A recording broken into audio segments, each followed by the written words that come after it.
Buenos días, hermanos.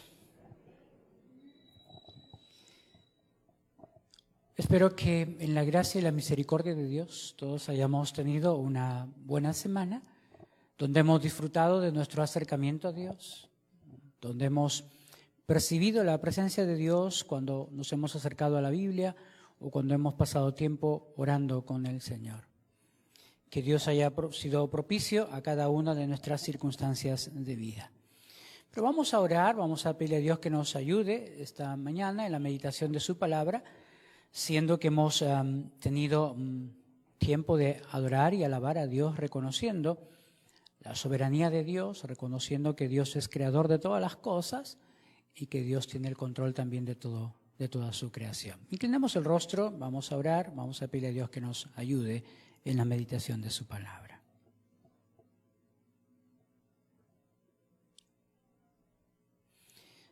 Padre, te damos muchísimas gracias.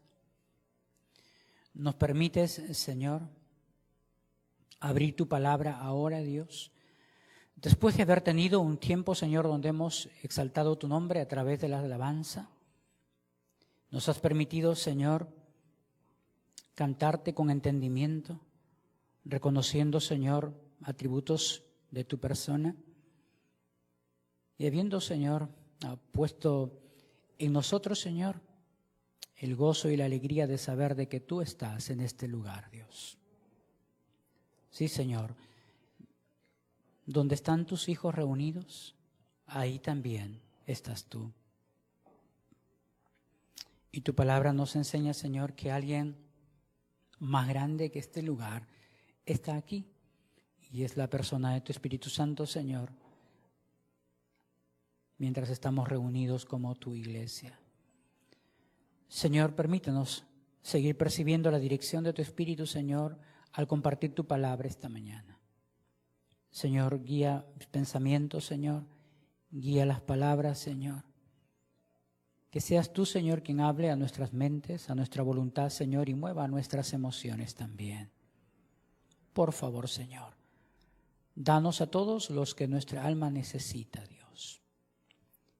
Y a las personas que nos visitan esta mañana, Señor, que tu palabra sea de desafío, de aliento, de ánimo para sus vidas, Señor. En el nombre de Jesús te damos gracias. Amén. Amén. Bueno, estamos en los últimos versículos del capítulo 7 del libro de Esdras. Ya estamos terminando el capítulo 7. El domingo pasado, obviamente, por motivos de recordar la Reforma Protestante, cambiamos la temática y se habló sobre la importancia de las Escrituras.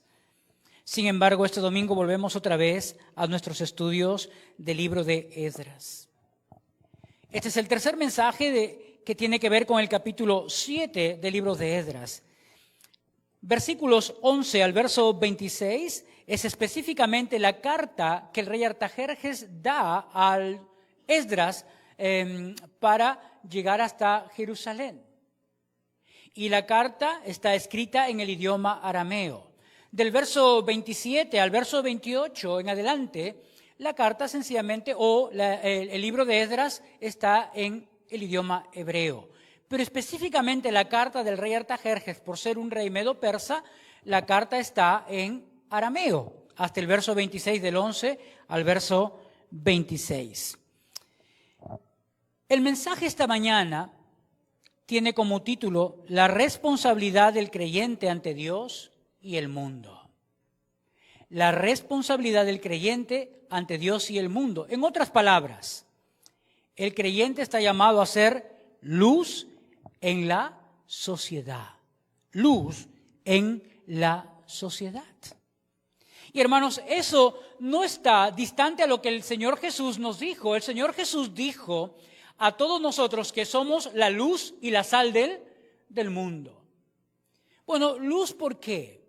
Porque somos los creyentes al tener una buena relación con Dios o al haber sido salvados por Dios, conociendo a Dios, estamos llamados a expresar la vida de Dios a través de nuestras vidas. Y en ese sentido somos la luz del mundo.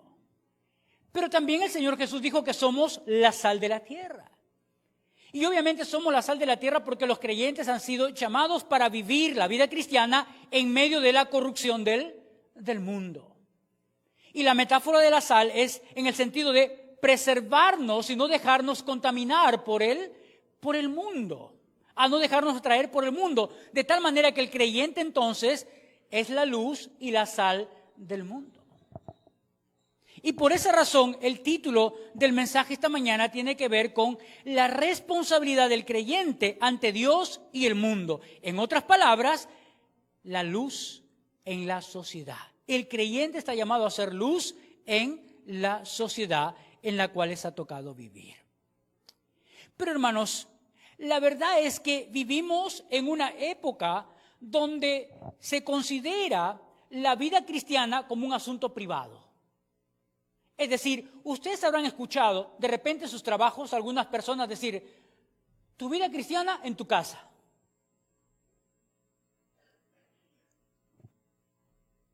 O de repente en la misma sociedad,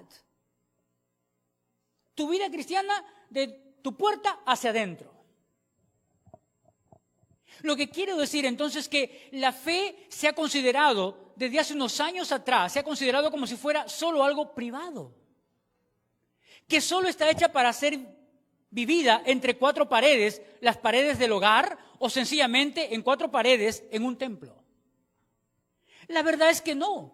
Aunque la sociedad moderna nos ha impulsado a eso, a que los valores espirituales estén encasillados en cuatro paredes, los creyentes no debemos dejarnos encasillar o no debemos encasillar nuestra vida espiritual solamente a la casa o solamente a la iglesia. No.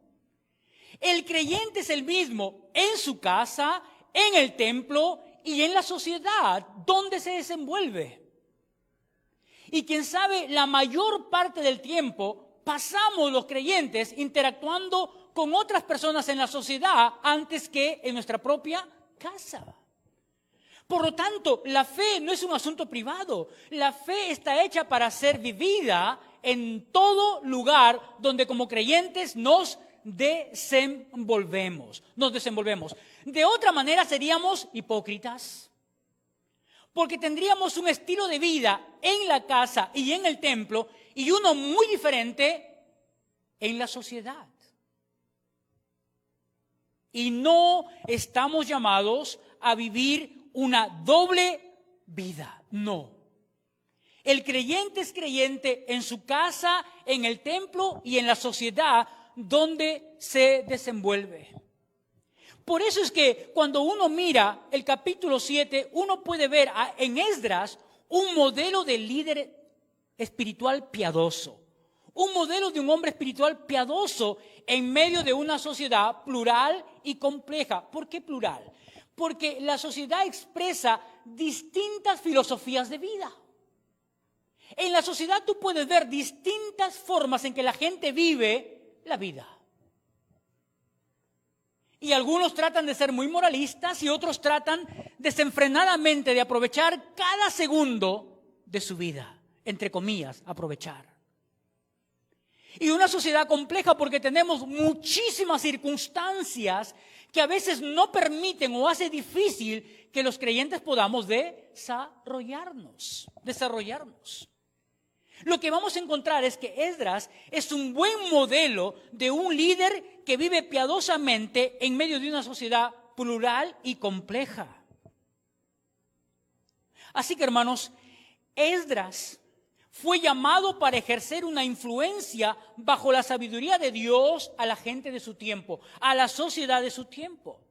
Nosotros, como creyentes en Cristo, hemos sido llamados, como he dicho, a ser la luz y la sal de este mundo. No basta con decir que tenemos fe. No basta con decir que somos cristianos. No basta.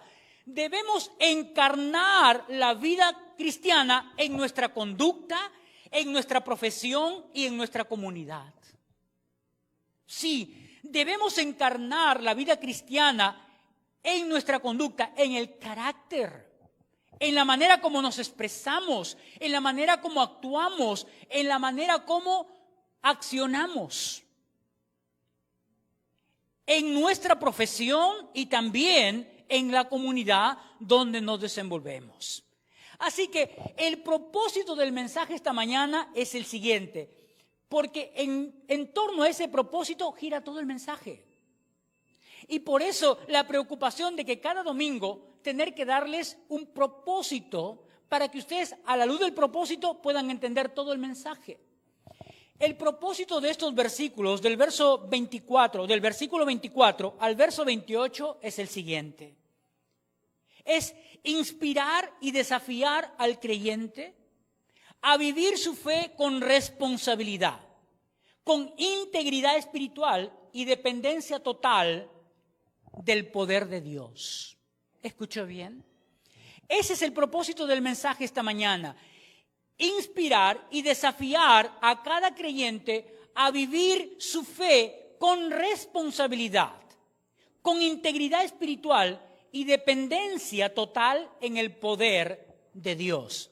Eso nos proponemos al abordar estos 4 o 5 versículos del final del capítulo 7 del libro de Esdras. En primer lugar, pensando entonces en la responsabilidad que el creyente tiene ante Dios y el mundo,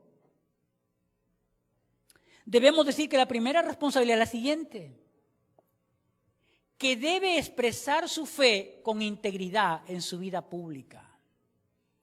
El creyente debe expresar su fe con integridad en su vida pública. Y hablo de integridad pensando en que el creyente es una persona intachable en todas las áreas de su vida, en donde se desenvuelva. El creyente tiene que ser intachable, tiene que tener una buena conducta moral. A eso me refiero con integridad en su vida pública. Hermanos, Esdras pudo influenciar en el rey medo-persa debido a su testimonio, debido a su integridad como líder, debido a su integridad espiritual. Movió al corazón de todo un imperio, del imperio más grande en ese entonces, para que el rey pudiera actuar en beneficio de los propósitos de Dios. ¿Quieres ver? Mira el verso 6 del capítulo 7. Mira lo que dice acerca de Esdras, para que entendamos que nuestro testimonio tiene que ser un testimonio que impacta las esferas de la sociedad, que impacta el entorno público, que impacta el entorno político, que logra impactar las autoridades. Dice el verso 6 del capítulo 7, dice lo siguiente: este Esdras subió de Babilonia, y mira cómo se describe. Era escriba diligente en la ley de Moisés, alguien cuidadoso, alguien con las habilidades intelectuales que tenía la ley de Moisés, que Jehová Dios le había dado, y le concedió el rey todo lo que pidió, porque la mano de Jehová su Dios estaba sobre Esdras. Tenía el favor de Dios. ¿Por qué? Porque era un hombre que conocía a Dios. Era un hombre que tenía comunión con Dios, que tenía acercamiento a Dios. Y todo aquel que tiene acercamiento a Dios y tiene una buena comunión con Dios y conoce a Dios, es un hombre que cuenta con el favor de Dios. Que cuenta con el favor de Dios. Lo que está enseñándonos el verso 6 es que a mayor entendimiento de Dios, a mayor cercanía a Dios, mayor es la influencia de Dios sobre nuestras vidas. Y mayor es el impacto que nuestras vidas pueden causar en la sociedad. Mayor el impacto que nuestras vidas pueden causar en la sociedad. Pero ¿por qué digo que puedo de alguna manera decir que Esdras tenía comunión con Dios, que tenía un acercamiento especial a Dios y que podía conocer a Dios mejor que cualquier otra persona en su tiempo? Porque mire el verso 10. Mire el verso 10. porque Esdras había preparado su corazón para inquirir la ley de Jehová, para cumplirla, para enseñarle en Israel sus estatutos y decretos. Era un hombre que intencionalmente buscó acercarse a Dios, conocer mejor a Dios, entender la voluntad de Dios y los propósitos de Dios, a tal punto que no solamente se propuso conocerlo, sino también obedecerlo. Que entre conocer y obedecer hay una tremenda distancia, porque muchos podemos conocer, pero conocer no significa vivir. Por lo tanto, lo que vemos en este hombre es una concordancia entre lo que conoce y lo que expresa como vida. Y su desafío fue mayor, porque el verso 10 termina diciendo que también se propuso enseñar también a otros. ¿Enseñar qué? Enseñar cómo vivir de la manera que agrada a Dios. Enseñar cómo acercarse a Dios. Y por eso el verso 24 nos dice de esta manera: y a vosotros os hacemos saber que a todos los sacerdotes y levitas, cantores, porteros, sirvientes del templo y ministros de la casa de Dios, ninguno podrá imponerles tributo, contribución ni renta. Movió Esdras con su testimonio el corazón de un rey. Tal es así que el rey considera que los que sirven en la casa de Dios no deberían tener ninguna carga tributaria, porque hablar de tributos, contribución y renta está tratando con estos tres términos, está tratando de englobar toda clase de contribución que podría venir desde el rey para los súbditos. Y lo que está diciendo es que los que sirven a Dios no deberían tener ninguna preocupación por los impuestos. Deberían dedicarse sencillamente a servir a Dios con todo su corazón, con todo su ser. Y solamente nombra a todos aquellos. Los sacerdotes eran encargados del culto a Dios.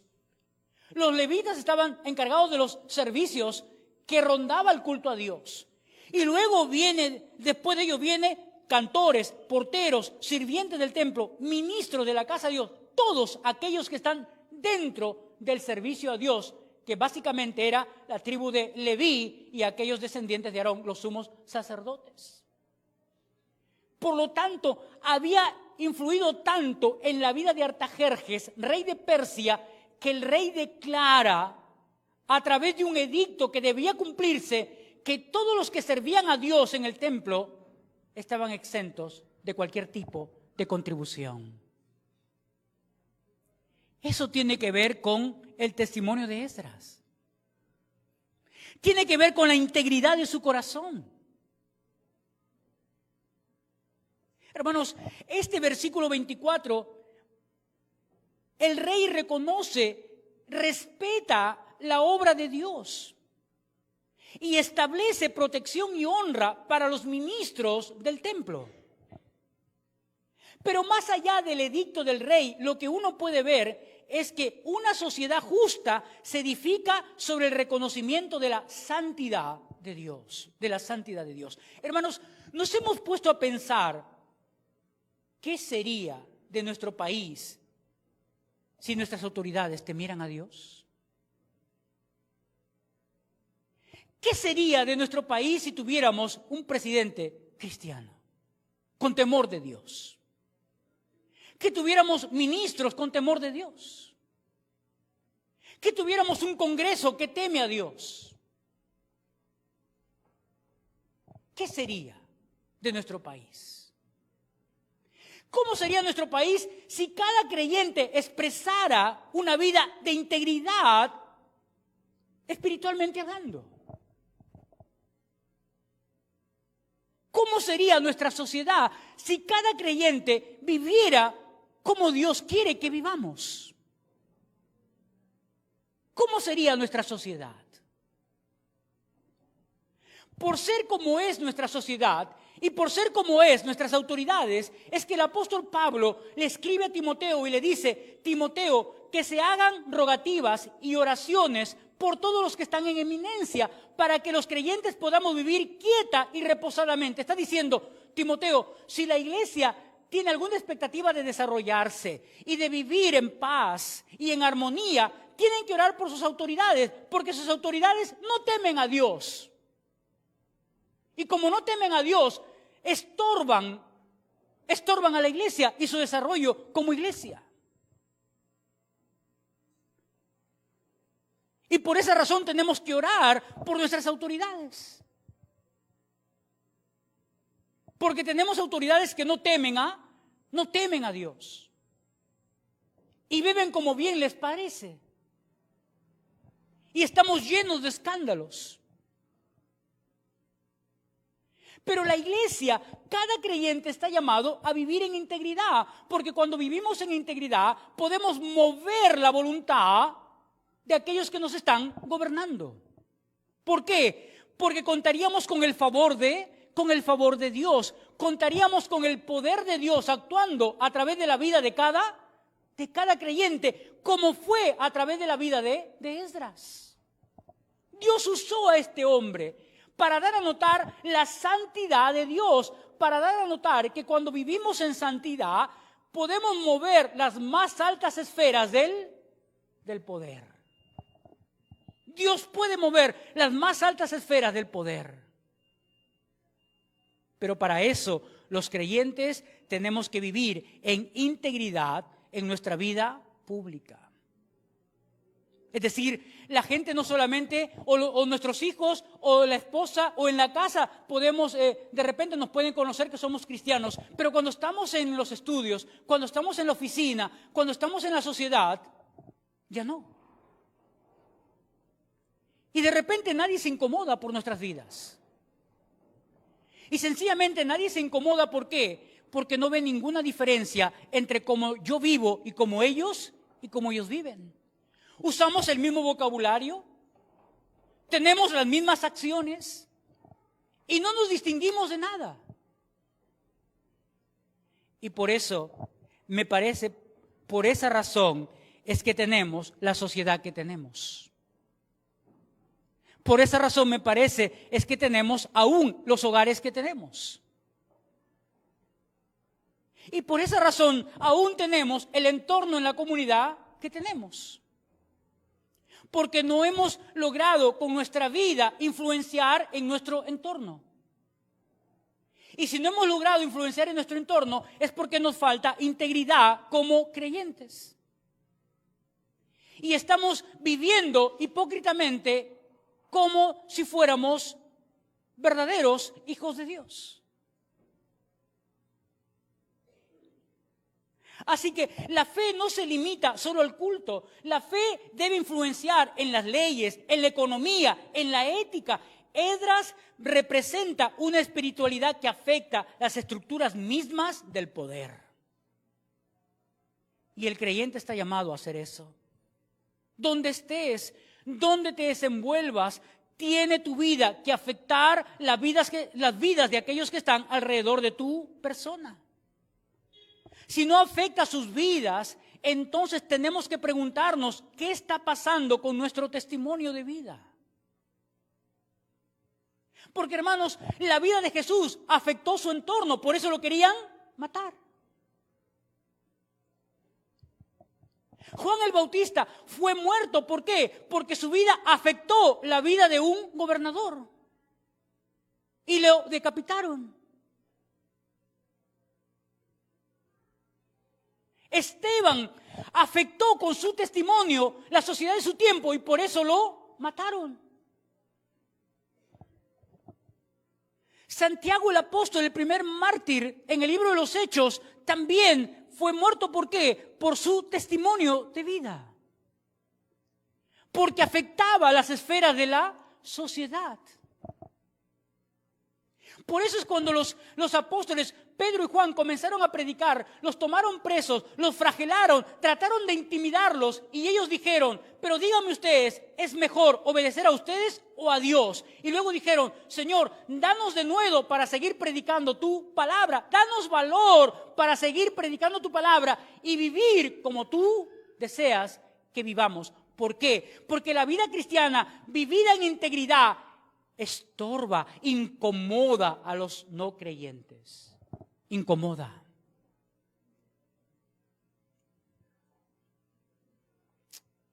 ¿Sabes? Alguien me dijo, pastor, cuando llegué al trabajo donde estoy ahora, me di cuenta el primer día que en la oficina donde estaba, todos hablaban de todos. Y yo no quería contaminarme con eso. Entonces llevé mis audífonos para escuchar música mientras los demás hablan de todos. Esa persona fácilmente podía caer exactamente en lo mismo, unirse al grupo y comenzar también a hablar de todos. Pero ¿qué sería de su testimonio cristiano? Cuando quisiera compartir la palabra de Dios, ¿qué le dirían sus compañeras? ¿Con qué autoridad? Si tú también estabas hablando de los demás como nosotros. Pero Jesús hizo algo más que solo ponerse audífonos para no participar de la conversación. ¿Sabes lo que dijo? Le dijo a sus compañeras, yo no quiero involucrarme en lo que ustedes hacen, hablar de los demás. Por eso he traído mis audífonos, no se incomoden. No se incomoden, era sarcasmo. Porque de todas maneras, el que tú tengas a alguien que no participa de lo mismo que tú estás haciendo, sabiendo que estás haciendo mal, incomoda. Porque tu conciencia comienza a acusarte. ¿Se dan cuenta, hermanos? La integridad, una persona que vive con integridad, mueve las esferas del poder. Y Esdras movió las esferas del poder porque de la mano de Dios hizo que un rey promoviera exoneración de tributos para los que servían en la casa de Dios, Una sociedad más justa, una sociedad más equilibrada por el testimonio de los creyentes, por la vida de los hijos de Dios.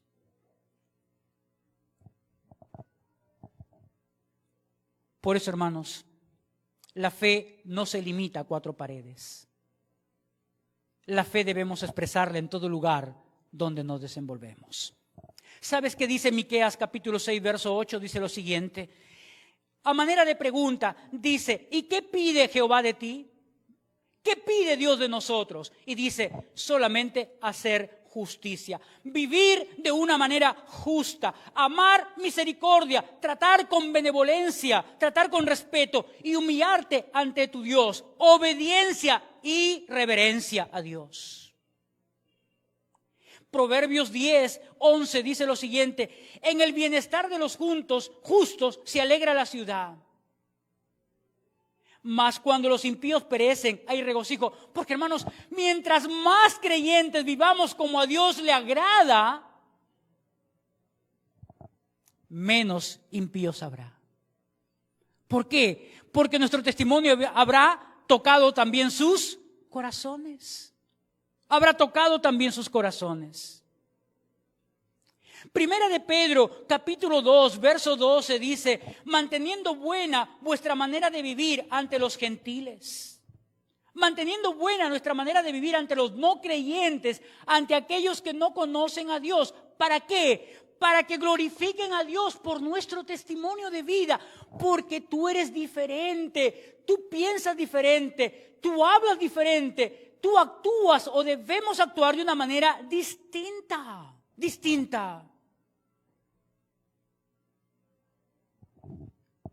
Y aunque a veces no entendamos, muchas veces lo que Dios nos pide, como por ejemplo, perdona a tu ofensor. Cuando lo natural del mundo es, me vengo de quien me ha ofendido. O como Dios dice, ama a tu prójimo como a ti mismo, pero yo solo he aprendido a amar a aquellos que me aman a mí. Pero Dios dice, ama a tu prójimo como a ti mismo. No dice que ames solo a quien te ama.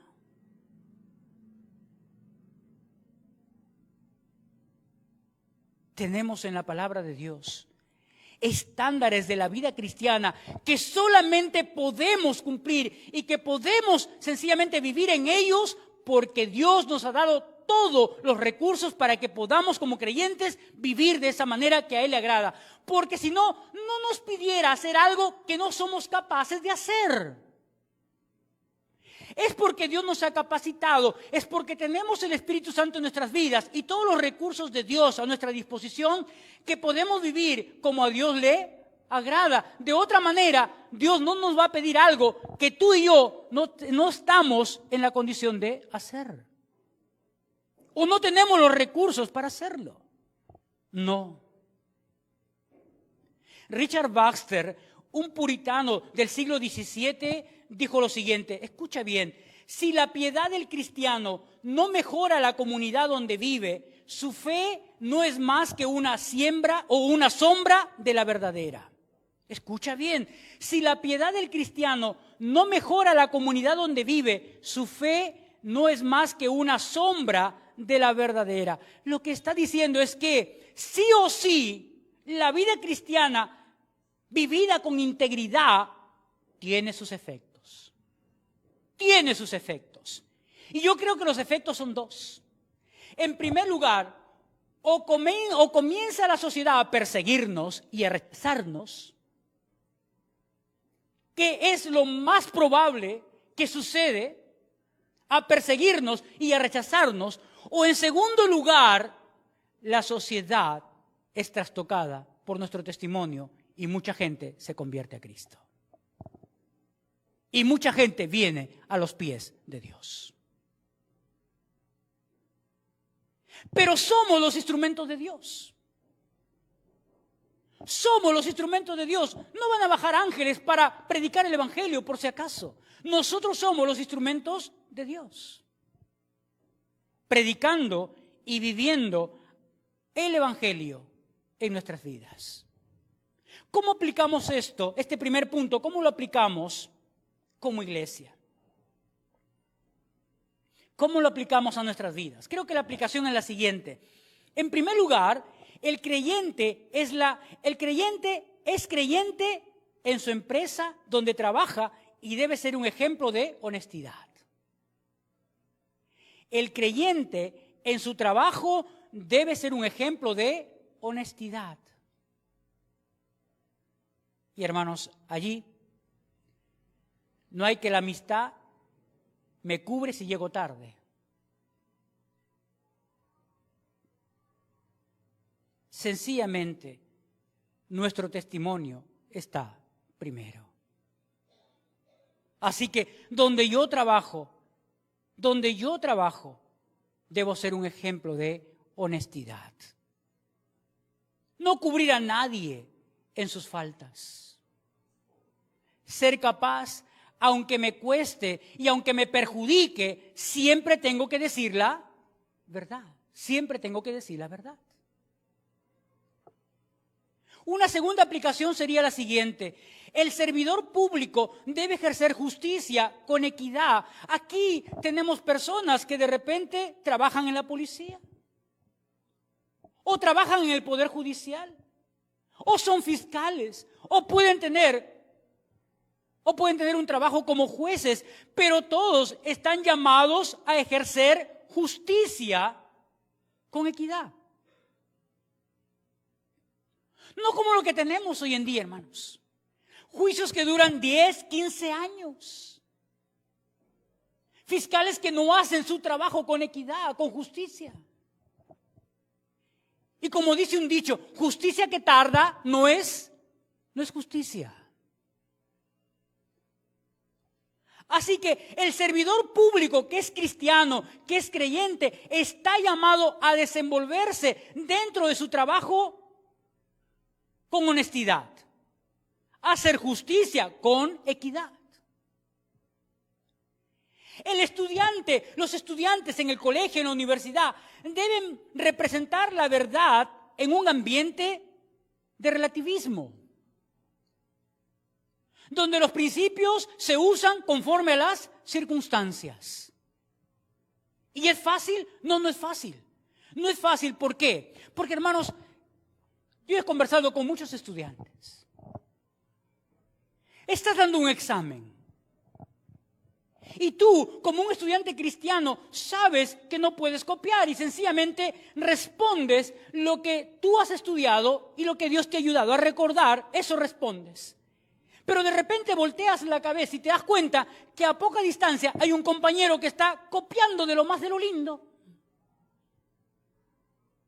Y entonces, todavía, después que das el examen y todo, y cuando ya te entregan tu nota, ese compañero viene y te pregunta, ¿cuánto sacaste?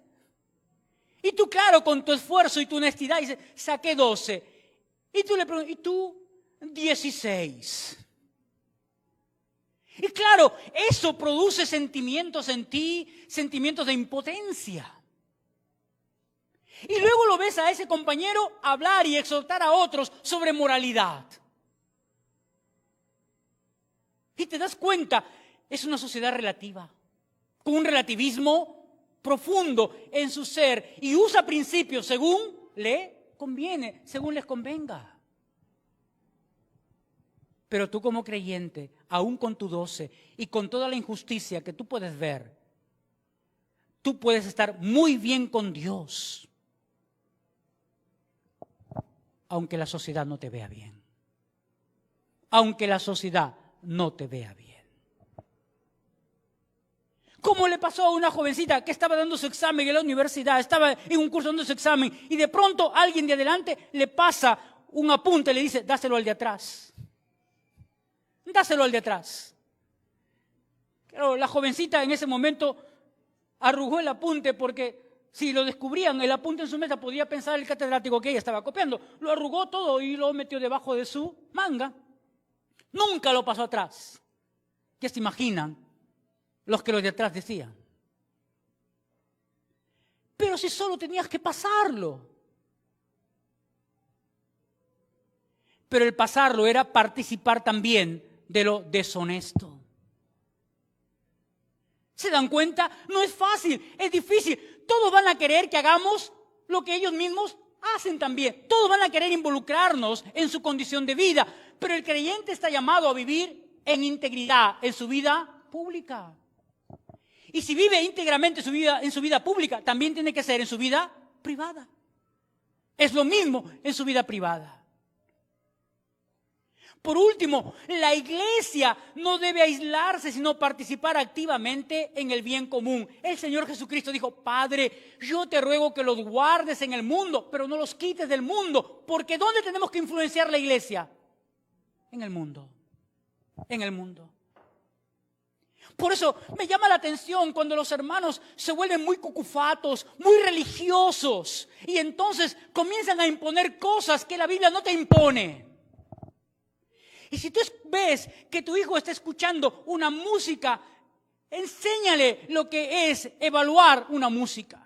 Porque cuando salga a la calle y tenga que tomar un micro y suba y escuche una música escandalosa allí, no se va a ir al chofer y le va a decir, ¿sabes qué? Apágame tu música. El chofer te abre la puerta y dice, baja de mi bus. Enséñale a evaluar, enséñale a tener criterio, enséñale a que pueda contrarrestar eso en su mente.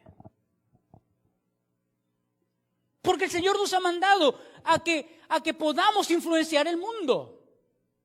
Por eso es que el Señor Jesucristo dice, mientras van por el camino, hagan discípulos. Hagan discípulos. Enséñenles a guardar todas las cosas que os he mandado. Y se enseña a través de la vida. No solamente de palabras, sino con la vida. La iglesia no es una isla. La iglesia está dentro de la sociedad. Y la sociedad necesita ser influenciada por la iglesia para que podamos vivir quieta y reposadamente. Ojalá todos los que están a nuestro alrededor terminaran diciéndonos, compárteme del Dios que tú conoces. Compárteme el Evangelio, compárteme la salvación, compárteme el mensaje que te compartieron a ti. Dos preguntas finales a manera de reflexión de este primer punto. La primera pregunta sería esta: ¿se nota en nuestra conducta que tememos a Dios? ¿Se nota en nuestra conducta que tememos a Dios? Y cuando hablo de temor de Dios estoy hablando de obediencia a la palabra y de reverencia a Dios. ¿Se nota eso en nuestra conducta? O esta pregunta: ¿somos un testimonio de integridad en medio de una sociedad corrupta? ¿Somos un testimonio de integridad en medio de una sociedad corrompida? ¿O nos hemos dejado arrastrar también por la sociedad?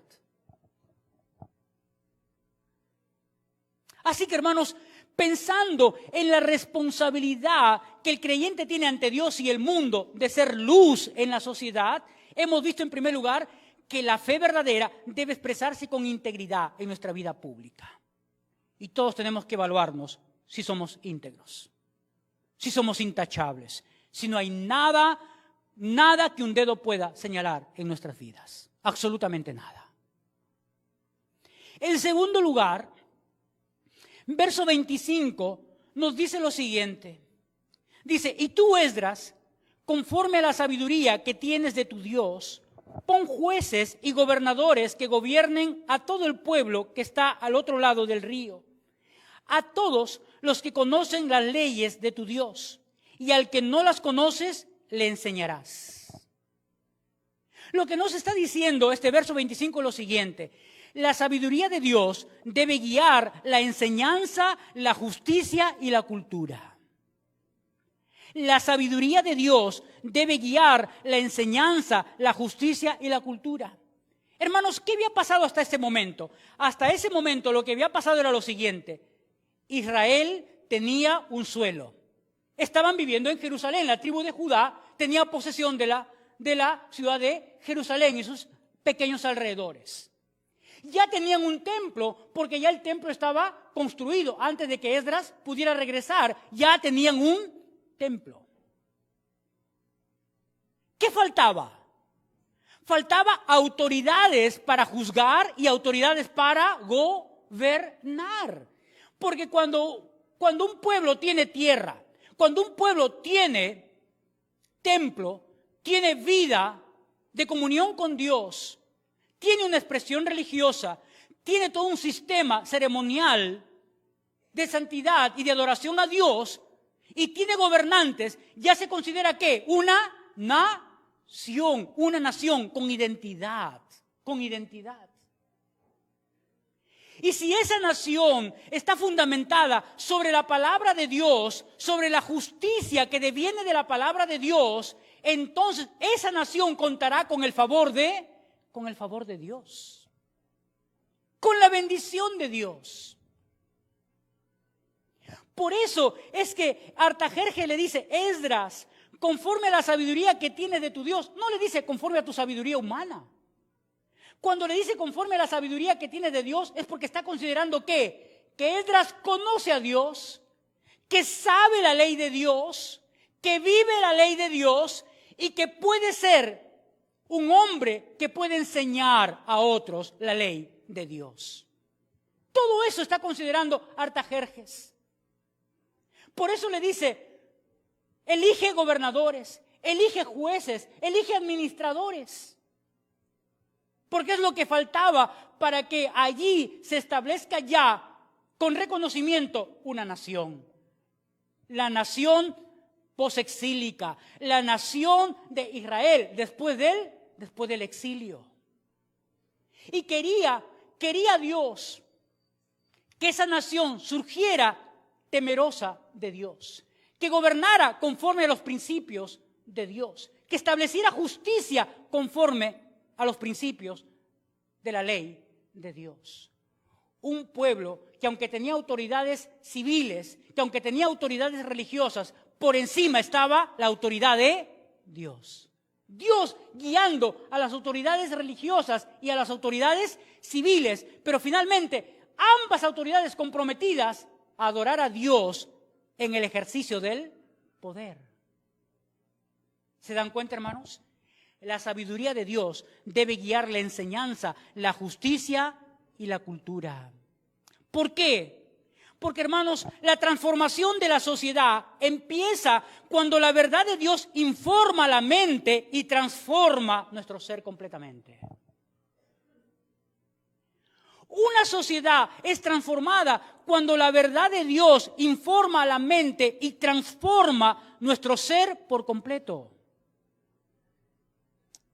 ¿Qué estoy diciendo, hermanos? Que Esdras tenía la gran responsabilidad de educar al pueblo en la ley de Dios. Tenía la gran responsabilidad de enseñar la palabra, de escoger autoridades que teman a Dios y que conozcan la palabra de Dios para que puedan gobernar conforme a Dios. Y tú puedes pensar, pastor, es una utopía. Porque mira los tiempos en los que vivimos. Pero, hermanos, la historia nos va a decir que, por ejemplo, la primera potencia del mundo, hoy en día, y desde hace muchísimo tiempo atrás, desde las guerras mundiales, es Estados Unidos. Y la primera constitución de los Estados Unidos tuvo como bases fundamentales ¿qué? La palabra de Dios. La palabra de Dios. Y una nación fundamentada en la palabra de Dios creció tanto y se empoderó tanto que aunque ahora esté lejos de Dios, todavía sigue siendo la primera potencia del mundo. Ahora, claro, vive en un libertinaje tremendo. Pero lo mismo podríamos decir de Inglaterra, Alemania y Suiza. Naciones que fueron reformadas por grandes hombres en el siglo XVI, XVII y XVIII. Pero que ahora son sociedades totalmente liberales. Totalmente liberales, donde no se puede expresar con libertad la vida cristiana.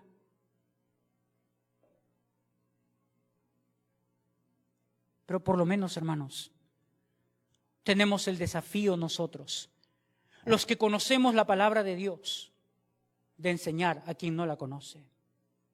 De discipular a aquel hermano, a aquella persona que recién conoce a Cristo, que recién ha entregado su vida a Cristo.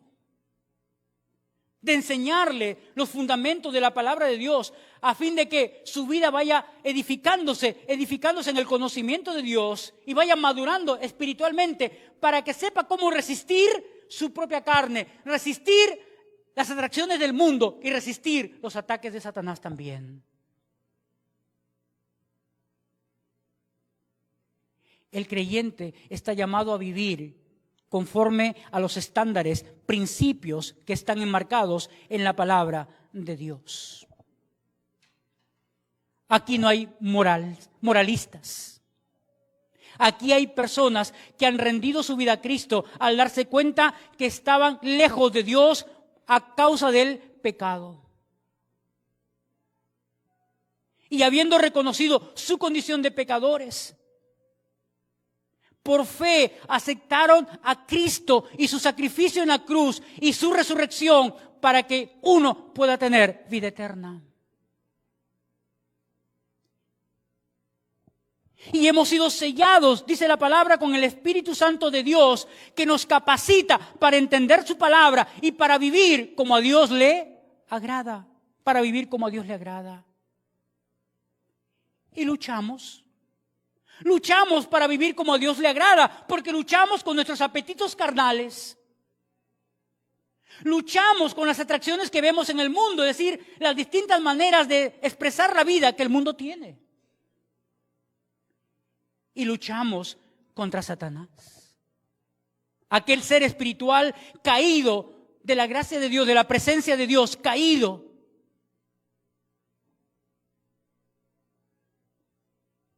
Que intenta en todo momento desviarnos de nuestra obediencia a Dios, quitar nuestra comunión con Dios.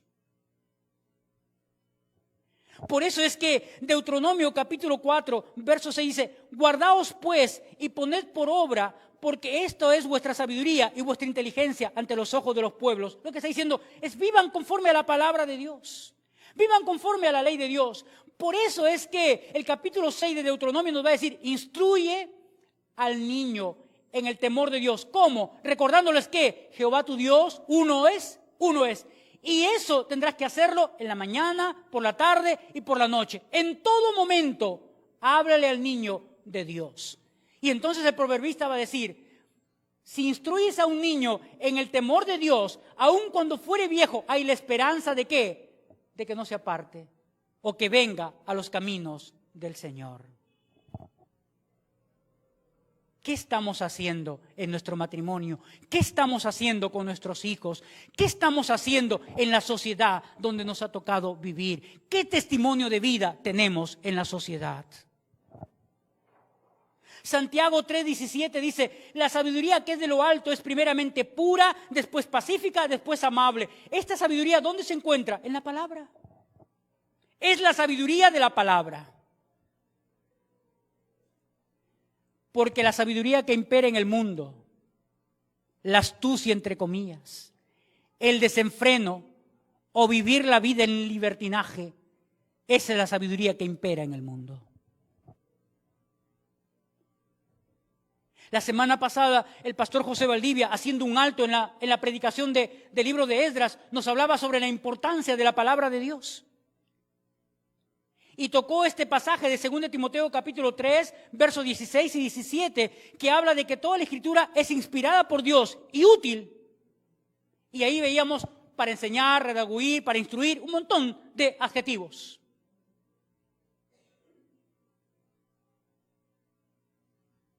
O verbos adjetivados.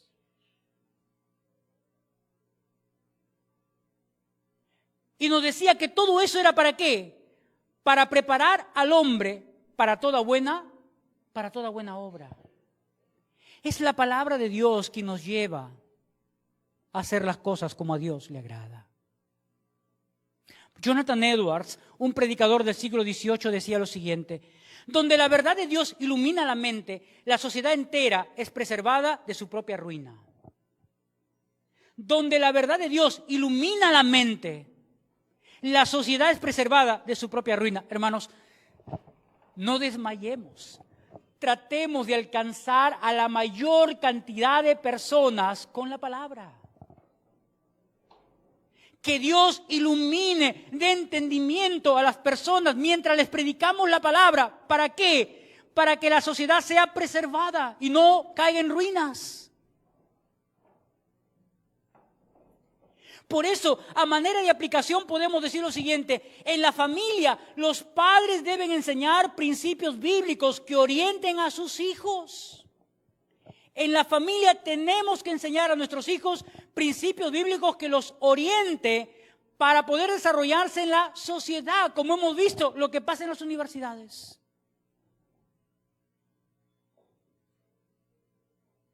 Muchas veces, si estás dentro de un grupo de trabajo y dentro de ese grupo todos tienen enamorado, la presión sientes a que tú también tengas que tener un enamorado.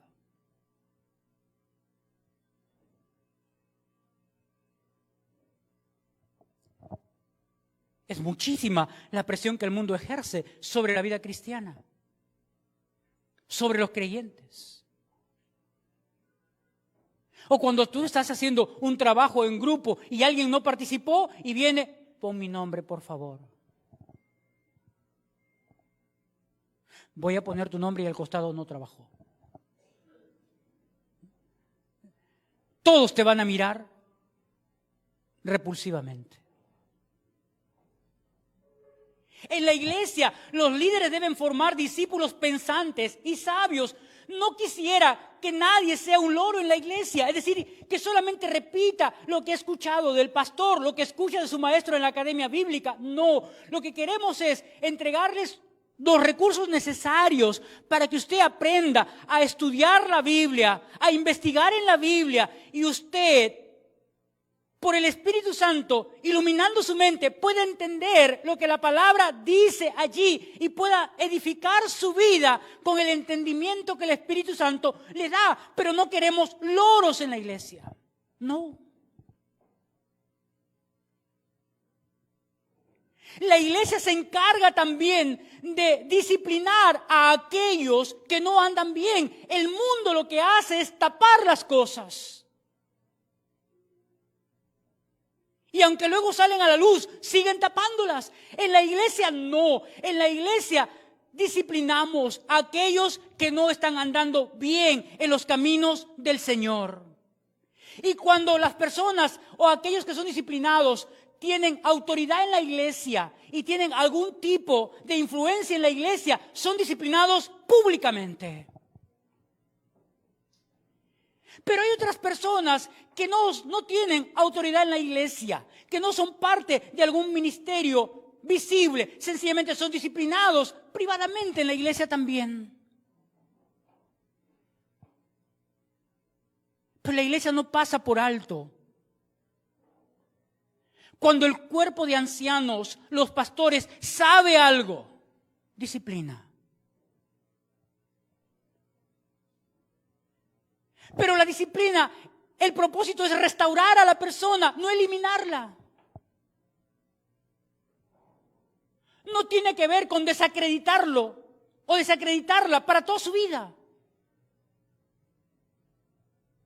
Tiene el propósito de restaurar a esa persona, devolverla a su comunión con Dios y devolverla también a la unidad de la iglesia. Pero no tapamos las cosas. No tapamos las cosas. Y seguramente algunas personas se irán por miedo a la disciplina. Se irán y buscarán refugios en algunos otros lugares donde los apapachen. Aquí no. ¿Es duro hacer eso? Es duro. ¿Es doloroso hacer eso? Es doloroso. Pero hay que hacerlo por la salud espiritual de la iglesia y por el bienestar de la iglesia también. Ahora, particularidades es ser masoquista. Porque uno tiene que preguntarse en qué edifica los pecados de otros. Si ya el dolor de la disciplina embarga la iglesia. Basta de comentar sobre otros. Preocupémonos por ser líderes que forman discípulos. Discípulos que piensan. Discípulos sabios. Discípulos que se manejan a la luz de las Escrituras. Que no hacen de su pastor un ídolo, de su anciano un ídolo. No. Porque son de carne y huesos, como todos. En la sociedad, los creyentes deben promover leyes, educación y cultura basados en la verdad divina. ¿Qué estoy diciendo? Hermanos, en la iglesia debe haber personas que seguramente Dios quiere levantar como líderes en la sociedad, aquellos que pueden ocupar un cargo en el parlamento, un cargo como ministros, un cargo en una plancha presidencial. Esas personas deben ser tomadas por los ancianos de la iglesia, por los líderes maduros y preparados en la palabra de Dios, para que cuando lleguen a esos cargos puedan actuar con integridad, puedan servir a su nación dando un buen testimonio de Dios a través de sus vidas,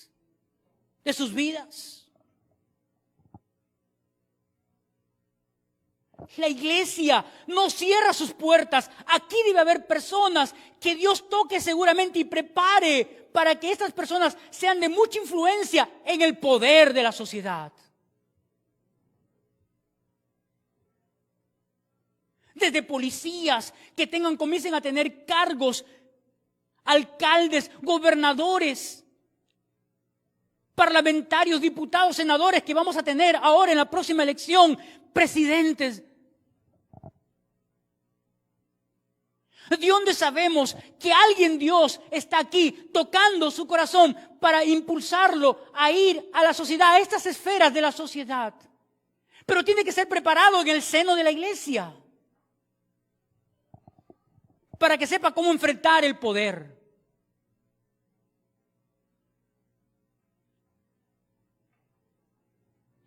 Así que, hermanos, los creyentes deben promover leyes, educación y cultura basados en la verdad divina, pero para eso necesitan ser bien formados en sus iglesias, en su congregación. Y cuando alguien viene a decir, pastor, el Señor me está pidiendo, me está llamando a hacer algo en la sociedad, el pastor no tiene que ser una piedra de tropiezo, necesita ayudarlo a pensar y a definir bien en qué lugar Dios lo quiere como autoridad. En tercer lugar, versos 27 y 28, pero no voy a dejar el verso 26. Verso 26 nos hace ver lo que eran los castigos a la desobediencia en el siglo V antes de Cristo. Miren cómo se castigaba la desobediencia y se hacía pronto, no se tardaba mucho, porque el verso 26 dice, y cualquiera que no cumpliere la ley de Dios y la ley del rey, interesante, porque pone por encima de la ley del rey la ley de Dios. Porque toda ley humana que no se sujeta a la ley de Dios, el creyente no tiene que someterse, aunque le cueste la vida. ¿Se acuerdan de Daniel? Solo tienen que adorar la imagen del rey de Babilonia. ¿Y qué hizo Daniel? Siempre estaba adorando a Dios. ¿Y a dónde lo llevaron? ¿A dónde lo metieron?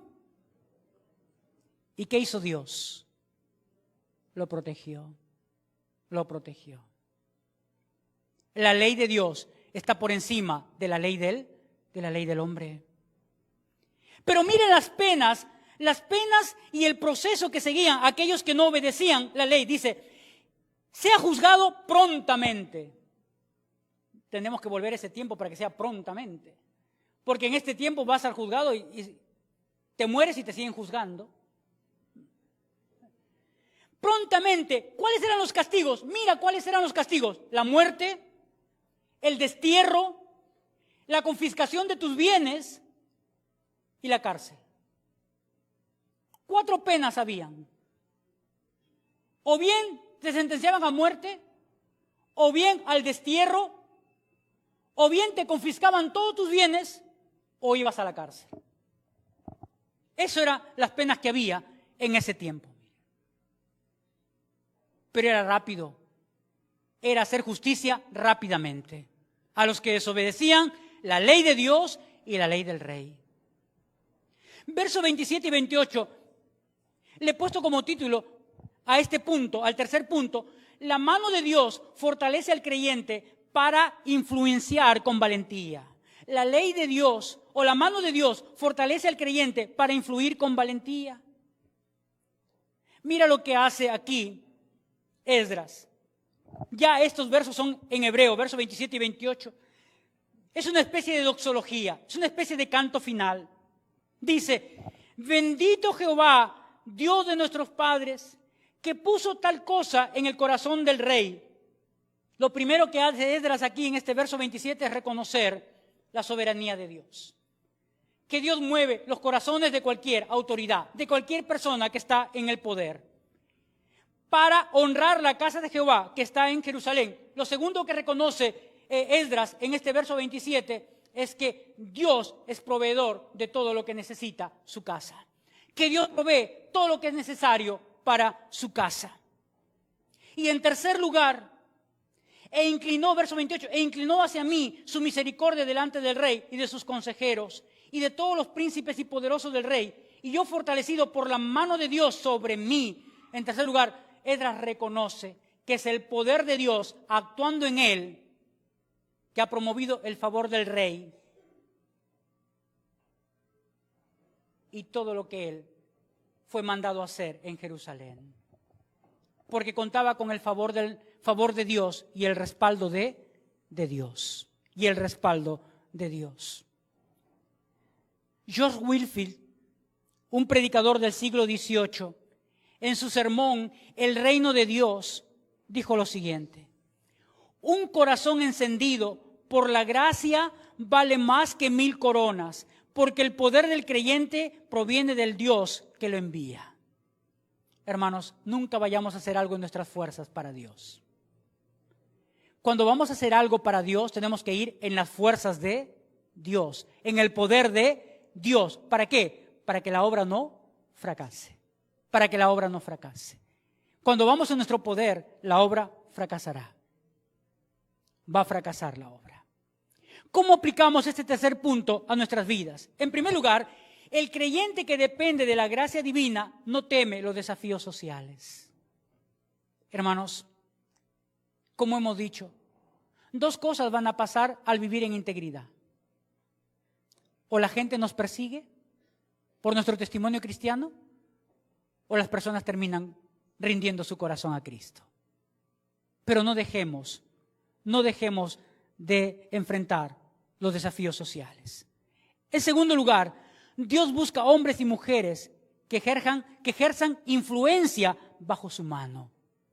No para vanagloria, no para orgullo, sino por la gloria de Dios, por la gloria de Dios. Y en tercer lugar, cada cristiano es un embajador del reino de Dios, como dice 2 Corintios 5, verso 20.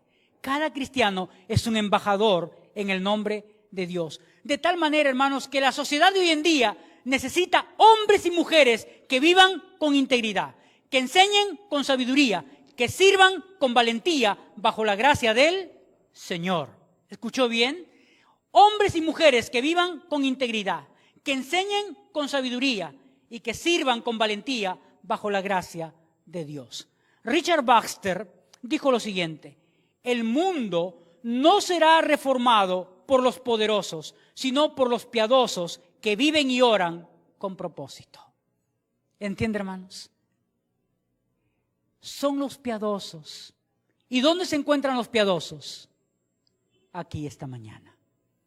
Aquellos que han rendido su vida a Cristo y han aceptado a Cristo como Señor y Salvador de sus vidas. Ellos son los piadosos. Y son los piadosos quienes Dios usa como instrumentos para transformar el mundo, para transformar la sociedad en la que nos ha tocado vivir. Amén. Oremos. Padre, te damos gracias esta mañana por tu palabra. Gracias, Señor, por los desafíos que nos planteas a través de la vida de Esdras, Señor. Gracias, Señor, porque nos has llamado a mirar esta mañana, Señor, cómo nuestra vida puede influenciar, Señor, en los diferentes estratos de la sociedad y las diferentes esferas del poder, Señor. Y nos has llamado a vivir en integridad, a vivir con sabiduría, Señor, y a poder servirte bajo tu mano, Señor, bajo tu mano poderosa. Padre, ayúdanos como iglesia, por favor. Bendícenos como iglesia, Señor. Llévanos, Señor, a conquistar los corazones de aquellos que no te conocen, predicándoles tu palabra y viviendo tu palabra en nuestras vidas, Señor. En el nombre de Jesús te damos gracias. Amén. Amén.